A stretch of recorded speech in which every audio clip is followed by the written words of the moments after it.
बाबा कसे फोनवर बोलतात तुम्हाला तुम्हाला देऊ का घेऊन बोलायचं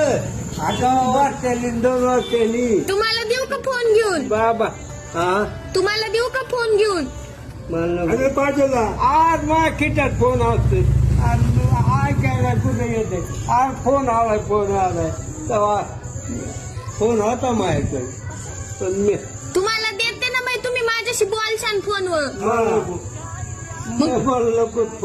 तुम्ही हरवल्यावर फोन घ्यायला काय मी लगेच घेईन आजोबा तुम्ही हरवल्यावर मग मी फोन करीन ना हा हरवल्या माया संग फुटू मावा फुटवर कुणी ओळखीन मला ओळखू दे कुणी ओळखीन मला